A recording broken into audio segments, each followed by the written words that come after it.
Hello Virgo, Sun, Moon, Rising, and Venus signs. Kamusta kayo? Sana po ay nasa mabuti kayong kalagayan. Welcome back po sa Star Tarot. At kung bago kayo rito, welcome din po kayo. Please subscribe, like, share my videos, and leave me a comment kung naka-resonate po kayo. Thank you. Tignan natin kung ano mga messages ninyo for today. And before that, shout out muna sa ating beloved channel member na si Ata John na payuyoyahoo.com 453. Maraming salamat po for being here, for supporting my channel. Thank you very much po sa inyo.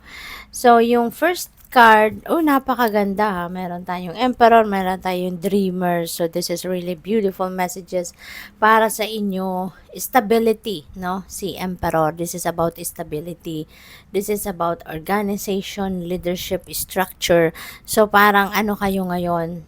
Parang you will be the boss, pwedeng ang iba talaga sa inyo, baka talaga kayo ay isang boss na sa trabaho, baka kayo talaga ay nasa, excuse me po, nasa mataas na posisyon sa inyong trabaho, maaring kayo ay isang leader, maaring kayo ay isang supervisor, ganun, no?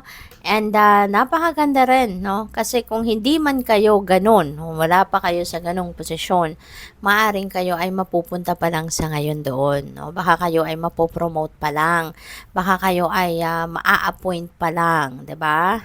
Kaya napaka-exciting ito, no? Kasi mas dadami dito, no? Kapag may promotion, 'di ba? So, tataas ang posisyon mo sa trabaho, tataas din ang sweldo, hindi ba? Kaya maaaring this is a huge blessing para sa iyo. Pwede rin kasi na dream mo ito, no? Baka pangarap mo din talaga ito, pinagtrabahuan mo talaga para makarating ka sa posisyon na yan, ano, na kung saan kayo mapopromote.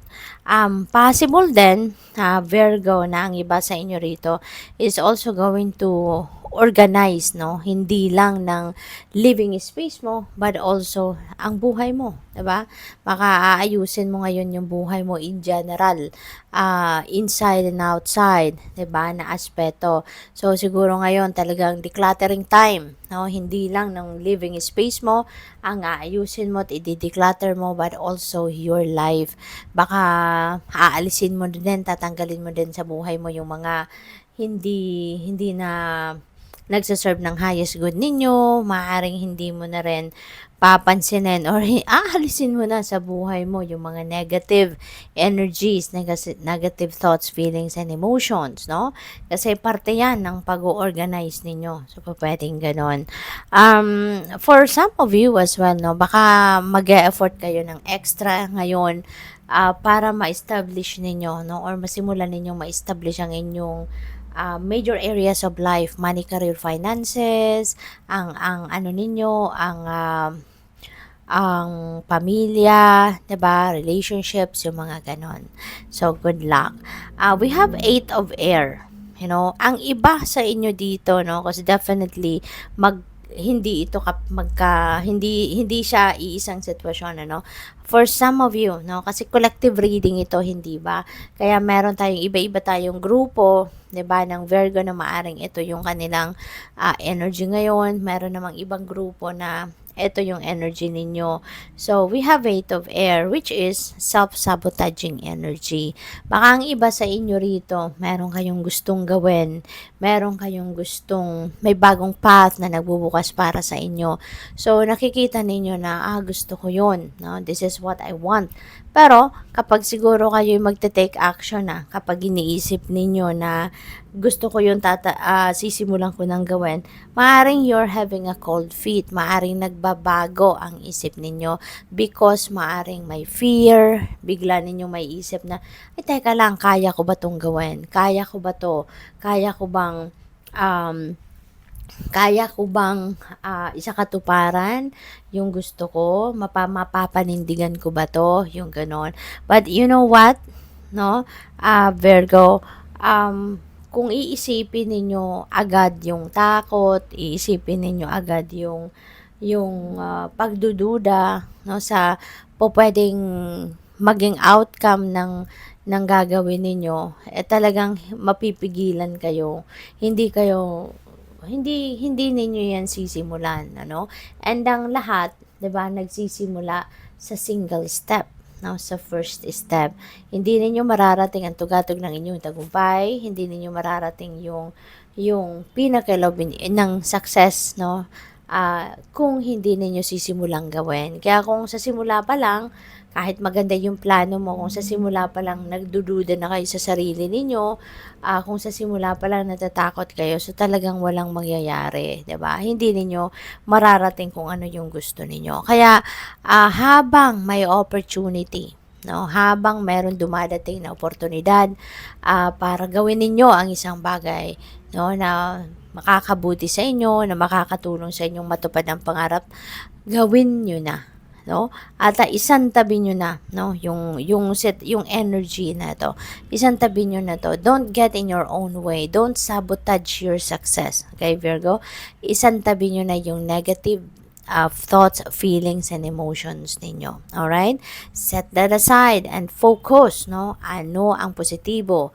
'Di ba? Ano ang mabuti, ano maganda, ano magagawa ninyo para ma-achieve ninyo yung idea ninyo, yung goal ninyo, yung pangarap ninyo. Doon kayo mag-focus na. Huwag niyo nang isipin na kaya ko ba 'to? Kasi kaya mo 'yan, 'di ba? Ikaw lang ang nag-iisip, no? Ikaw lang nag-iisip, ikaw lang nagdududa niyan sa sarili mo, 'di ba?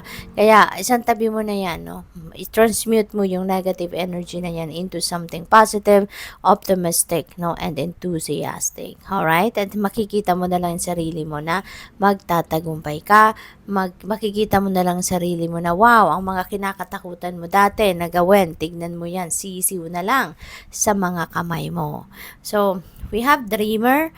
This is a new beginning energy. Meron ditong pagsisimula, no, ng bagong ganap. Maaring magigising na kayo sa katotohanan dito. This energy will be at the back of kung saan man, 'di ba? Iiwanan mo na 'to. That's gonna leave.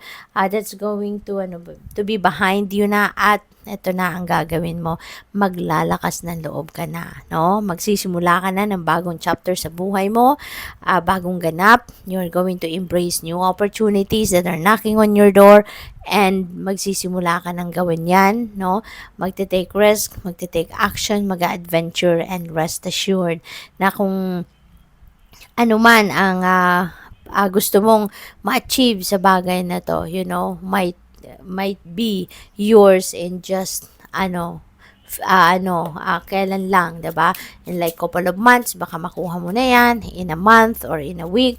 Depende, no, sa kung ano yung gusto ninyong gawin, no? Kaya magtiwala lang kayo sa inyong sarili, okay?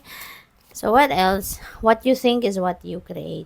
Napakagandang reminder din ito. Kaya nga kailangan din na maging aware kayo sa kung ano yung nilalagay ninyo sa isip ninyo.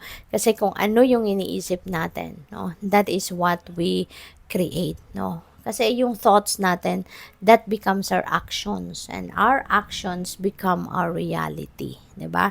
Kung anong iniisip natin, yun ang nagagawa natin, at yun ang makikita mo sa inyong realidad. Don't let life pass you by, be among it and live, okay? So kung ano yung mga nangyayari sa buhay mo, ano yung mga bagay na nag-unfold right before your eyes, 'di ba? Experience mo, embrace mo, 'di ba? I-ano mo, pansinin mo, ramdamin mo, 'di ba? Para nang sa gayon, ma-experience mo ang bawat bagay, ang bawat sitwasyon na nag-unfold sa buhay mo, at wala kang mamimiss. So, good luck po. Thank you for watching. Love and light. Namaste.